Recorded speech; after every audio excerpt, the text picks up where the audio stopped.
ጤና ይስጥልኝ አዲስ መረጃ ቻናል ቤተሰቦች እንደምቆያችሁ የዕለቱን ሀገራዊና ዓለም አቀፋዊ ሰበር መረጃዎች ነው። የጠፉት ጀነራል ሳሞራ የኑስ የትግራይ ህዝብ የፖለቲከኞች የግል ንብረት አይደለም ሲሉ መናገራቸው አነጋጋሪ ሆኗል። በዝርዝር የማስደምጣችሁ ይሆናል።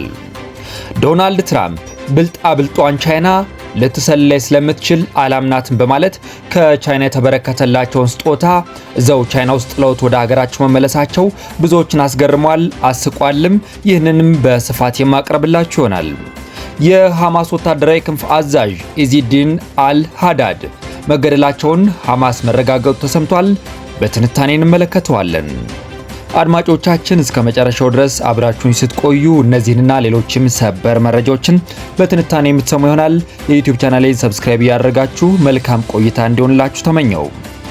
በቀዳሚነት የትግራይ ህዝብ የፖለቲከኞች የግል ንብረት አይደለም ሲሉ የጠፉት ጀነራል ሳሞራ የኑስ ተናገሩ። በክልሉ አሁን ላይ የተወሰነው ወደ ቀድሞ የአመራርና የምክር ቤት መዋቅር የመመለስ ውሳኔ ህዝቡን ለከፍተኛ ስጋት፣ ጭንቀት እየዳረገው መሆኑን የቀድሞ የመከላከያ ሰራዊት ጠቅላይ ኤታማዦር ሹም ጀነራል ሳሞራ የኑስ ገለጹ። ጀነራል ሳሞራ ወቅታዊ ጉዳዮችን አስመልክተው ከወጋታ ትግርኛ ጋዜጣ ጋር ባደረጉት ቃለ መጠይቅ የትግራይ ህዝብ የፖለቲከኞች የግል ንብረት እንዳልሆነና የራሳቸውን ስልጣን ለማስጠበቅ ሲሉ የህዝቡን የመምረጥ መብት እያገቱ መሆኑን ተናግረዋል። ይህ በህዝብ ስም የተላለፈው ውሳኔ ከመቶ በማይበልጡ ሰዎች የተወሰነ በሀገር ውስጥና በውጭ የሚኖረውን ተወላጅ ያስጨነቀ በጣም መጥፎ እርምጃ መሆኑንም አብራርተዋል። ከፕሪቶሪያው የሰላም ስምምነት በኋላ መህተ ወይም መመከት የሚለው እሳቤ ማክተሙን የጠቆሙት ጀነራሉ አሁን የሚታየው እንቅስቃሴ ግን ስልጣን ላለመልቀቅ፣ ለውጥን ለመቃወምና ከተጠያቂነት ለማምለጥ የሚደረግ መደበቂያ ስልት ነው ብለዋል። ይህ የፖለቲካ አካሄድ ቀደም ሲል የነበረውን የጊዜያዊ አስተዳደር መሪ አቶ ጌታቸው ረዳን ለማግለል ሲሸረብ የቆየና አሁን ደግሞ በሌተናል ጀነራል ታደሰ ወረደ ላይ እየቀጠለ ያለ ሴራ አካል መሆኑን ጀነራል ሳሞራ አመልክተዋል። አሁን ላይ እየታየ ያለው የፖለቲካ እንቅስቃሴ ዋና ዓላማ የፌዴራል መንግስት የማይካሄደውን ሀገራዊ ምርጫ ለማስተጓጎል ያለመ ሊሆን እንደሚችል በመጥቀስ የትግራይ ህዝብ ላለፉት 7 እና 8 ዓመታት የመምረጥ መብቱ ተነፍጎ መቆየቱን አስታውሰዋል። በመሆኑም መንግስታችንን መለስን ወይም ወደ ቀድሞ ሁኔታችን ተመለስን የሚለው ውሳኔ በፌዴራል መንግስቱም ሆነ በህገ መንግስቱ ተቀባይነት የሌለውና አደገኛ አካሄድ መሆኑን ጀነራሉ በጥብቅ አሳስበዋል።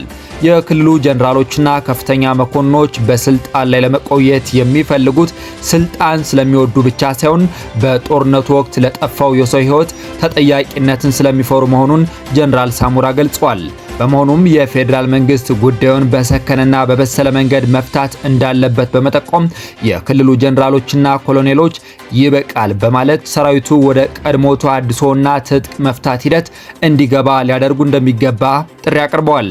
ፖለቲከኞችም ስልጣን እንዲለቁ ግፊት እንዲደረግ ያሳሰቡት ጀነራሉ የተፈረመው የሰላም ስምምነት ለህዝቡ ረፍት ይሰጣል ተብሎ ቢጠበቅም አሁን ያለው የስልጣን ሽኩቻ ግን ህዝቡን ወደ ባሰ ጭንቀት እየከተተው በመሆኑ የትግራይ ህዝብ ከዚህ በላይ ለነዚህ አመራሮች እድል መስጠት እንደሌለበት አስገንዝበዋል። ወደ ሩሲያ ስናልፍ 37 የዓለም ሀገራት ሩሲያን ለፍርድ የሚያቀርብ ልዩ ዓለም አቀፍ ችሎት ለመመስረት ተስማሙ። የዩክሬን የውጭ ጉዳይ ሚኒስቴር እንዳስታወቀው በሩሲያ መሪዎች ላይ የጥቃት ወንጀል ክስ ለመመስረት የታቀደው ልዩ ችሎት ወደ ወሳኝ ምዕራፍ ተሸጋግሯል። በሞልዶቫ ዋና ከተማ ቺሲናው በተካሄደው የሚኒስትሮች ስብሰባ ላይ 37 ሀገራት የችሎቱን የአስተዳደር ስምምነት በጋራ ጽድቀዋል። ይህ ለመመስረት የታቀደው ልዩ ዓለም አቀፍ ፍርድ ቤት በዩክሬን ላይ የተከፈተውን ሙሉ የወረራ ውሳኔ ባሳለፉትና በጦርነቱ ኃላፊነት ባለባቸው ግለሰቦች ላይ ቀጥተኛ የወንጀል ክስ የመመስረትና የመመርመር ስልጣን ይኖረዋል። የዩክሬን የውጭ ጉዳይ ሚኒስትር አንድሪ ሲቢሃ የችሎቱን መዋቅር የሚያደራጀው ሶስተኛው መስራች ሰነድ መጽደቁን ተከትሎ ዛሬ መመለሻ የሌለው ነጥብ ላይ ደርሰናል። ፍርድ ቤቱ ወደ ህጋዊ እውነትነት ተቀይሯልም ብለዋል። ሚኒስትሩ ይህንን ታሪካዊ ሂደት ከ80 ዓመታት በፊት ከሁለተኛው የዓለም ጦርነት በኋላ ናዚዎቹን ለፍርድ ካቀረበው የኑረምበርግ ችሎት ጋር አነጻጽረውታል። ፍርድ ቤቱ የሩሲያውን ፕሬዝዳንት ቭላዲሚር ፑቲንን ጨምሮ ከፍተኛ የደህንነትና የጦር መኮንኖችን እንዲሁም የቤላሩሱን ፕሬዚደንት አሌክሳንደር ሉካሸንኮን በታሪክ ፊት የጥቃት ወንጀሎች አድርጎ ተጠያቂነት እንደሚያደርግ አረጋግጧል። ይህ አዲስ ስምምነት የችሎቱን የአስተዳደር መመሪያዎችን የሚወስን ሲሆን ሌሎች ተጨማሪ ሀገራትም ሂደቱን እንዲቀላቀሉ በር ይከፍታልም ተብሏል። በተጨማሪም ፍርድ ቤቱ ከካሳ አከፋፈል ስርዓትና ከደረሱ ጉዳቶች ምዝገባ መዝገብ ጋር ተቀናጅቶ እንዲሰራ ያግዛል። የዩክሬኑ የውጭ ጉዳይ ሚኒስትር በቅርቡ በኪየቭ በደረሰውና የህፃናትን ህይወት በቀጠፈው የሩሲያ ጥቃት ሳቢያ የዚህ ችሎት መቋቋም አጣዳፊ መሆኑን ጠቅሰው ፍትህ ለዘላቂ ሰላም የግድ አስፈላጊ ነው፣ በተጠያቂነት ላይ ምንም አይነት ድርድር አይኖርም ሲሉ አስገንዝበዋል። የሐማስ ወታደራዊ ክንፍ አዛዥ ኢዚዲን አልሃዳድ መገደላቸውን ሐማስ አረጋገጠ። የሐማስ ወታደራዊ ክንፍ አዛዥ ኢዚዲን አልሃዳድ መገደላቸውን የእስራኤል ጦርና ድርጅታቸው ሐማስ ቅዳሜ ዕለት አረጋገጡ። የእስራኤል ጦር በኢዚዲን አልሃዳድ ላይ ያነጣጠረ ጥቃት እንደፈጸመ ያስታወቁት ጦሩ ቅዳሜ ዕለት ባወጣው መግለጫ ሽምቤት ተብሎ ከሚጠራው የእስራኤል የሀገር ውስጥ የስለላ ድርጅት ጋር በጥምረት በተፈጸመው ጥቃት ሃዳድ መገደላቸውን አስታውቋል። የሐማስ አመራርና የወታደራዊ ክንፉ አባል ኢዚዲን መገደላቸው እንዳረጋገጡለት የፈረንሳይ ዜና ወኪልም ጨምሮ ዘግቧል። በዘገባው መሰረት አንድ ከፍተኛ የሐማስ ባለስልጣን ከፍተኛ አዛዥ ኢዚዲን አልሃዳድ በጋዛ ከተማ በመኖሪያ ቤትና በሲቪል ተሽከርካሪ ላይ በተፈጸመ ጥቃት ተገድለዋልም ብለዋል።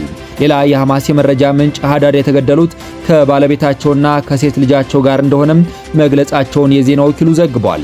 የእስራኤል ጦር ሃዳድ መስከረም 26 ቀን 2016 ዓ.ም በሐማስ በተፈጸመውን ጥቃት እቅድና አፈጻጸም ከመሩ የመጨረሻዎቹ ከፍተኛ አዛዦች አንዱ እንደነበረም አስታውቋል። የእስራኤል ጦር አዛዥ ሌተናንት ኮሎኔል ኢያል ዛሚር ሃዳድ የተገደሉበትን ጥቃት ትልቅ ስኬት ብለውታል። እስራኤል በመስከረም 2016 ከተፈጸመው ጥቃት በኋላ በጋዛና በመላው ቀጠናው በሐማስ የፖለቲካና ወታደራዊ አመራሮች ላይ ያነጣጠሩ ጥቃቶችን ስትፈጽም ቆይታለች። ከፕሬዚደንት ዶናልድ ትራምፕን ተከትሎ ወደ ቻይና ያቀናው ከፍተኛ አሜሪካ ልዑክ ወደ አገሩ ከመመለሱ በፊት ከቻይና በስጦታ መልክ የተቀበለውን በሙሉ እዛው ቻይና ውስጥ ጥሎ መሄዱ ታውቋል። በረቀቀው የስለላ ዓለም ለቡድኑ አባላት የተሰጡት የተለያዩ ከፍተኛ ግምትና ዋጋ ያላቸው ስጦታዎች በውስጣቸው ድብቅ የኤሌክትሮኒክስ እና ሳይበር መጥለፊያ ሊኖራቸው እንደሚችል በመሰጋቱ ነው እንዲጣሉ የተደረገው።